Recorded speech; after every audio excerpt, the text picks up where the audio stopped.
Hoje um pouco sobre perspectivas de vida, no sentido de que a gente começa acreditando, por vezes, que as coisas acontecem a nós, né? Que somos vítimas das situações, que fulano brigou comigo porque ele não gosta de mim, que tal fato deu errado porque, enfim, eu sou um injustiçado, porque, sei lá, estão tentando me culpar, tem complô contra mim, as pessoas ao meu redor não me ajudam, ninguém me apoia, né? As coisas acontecem a mim como se eu fosse vítima de tudo, ou também como se eu estivesse esperando um salvador, né? Através de uma liderança política, de uma liderança religiosa, alguém de fora para vir resolver os meus problemas. Então eu externalizo sempre as coisas que podem eventualmente estar desalinhadas internamente, né? Eu culpo o meu ambiente externo pelas minhas dores.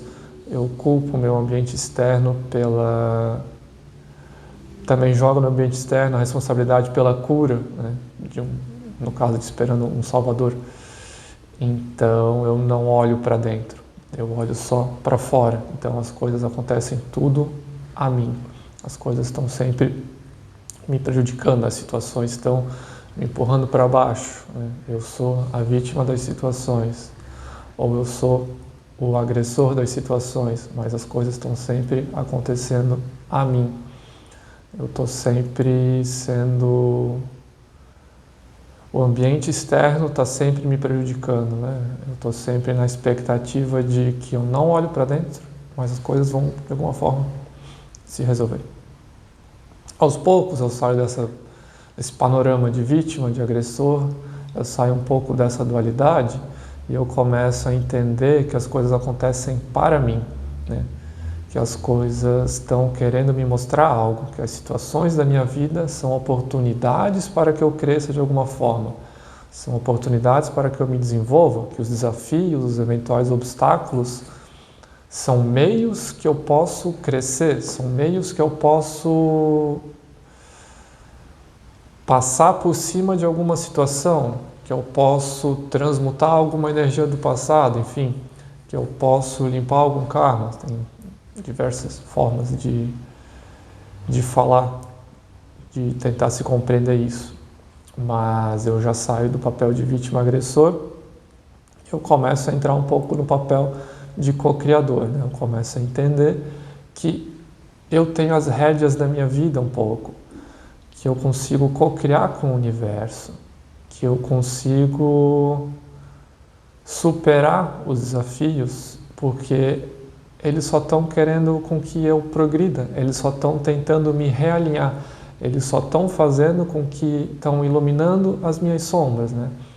Os problemas, os desafios, os conflitos, as doenças são formas que a fisicalidade encontra de sinalizar que há algo para ser observado, há algo para ser olhado, há algo ali para ser prestado atenção e que a gente possa dar uma resposta diferente àquela situação, para assim seguir para uma próxima etapa, para assim, né, passar de fase.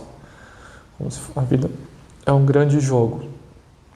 A gente chega numa fase, passa para outra, aí chega na outra, passa para outra, chega na outra, passa para outra. A gente está sempre passando de fase, ou enfim, as camadas da cebola. A gente está numa constante evolução. Quando a gente para, é porque a gente entendeu que a vítima ou o agressor está preso nessa dualidade, acha que as coisas acontecem para nos prejudicar e vai lá e fica estagnado. A gente volta e entende que são desafios que podem ser transpassados, que a gente é capaz de lidar com isso, que a gente pode aprender a partir disso, passa de fase. Enfim, e aos poucos a gente vai entendendo que, na verdade, as coisas acontecem por nós. Somos nós que estamos fazendo a nossa vida acontecer.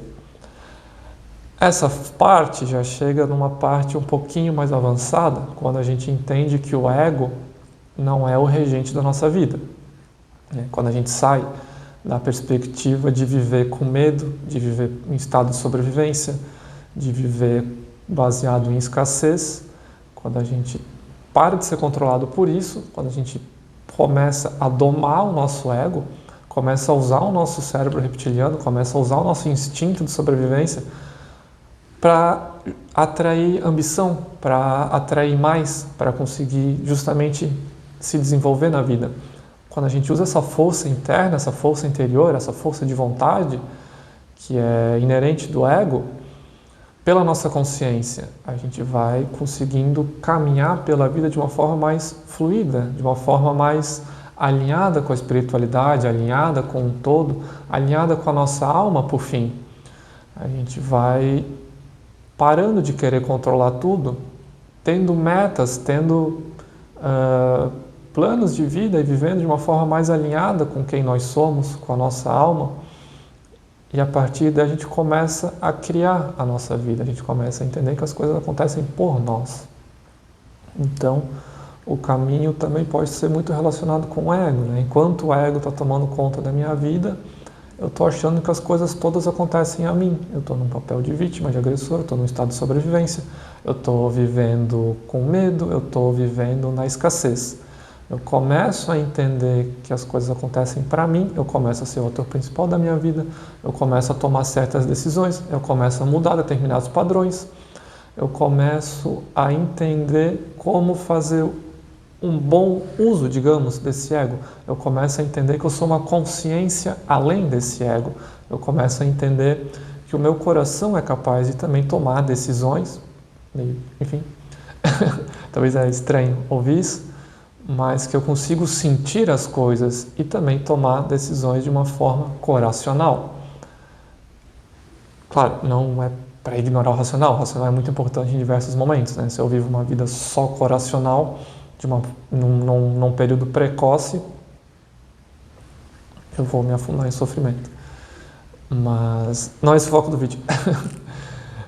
Aí o meu ego começa a ser domado pela minha consciência. Eu paro de viver em função do ego, eu diminuo minhas crises de ansiedade, pânico, estresse.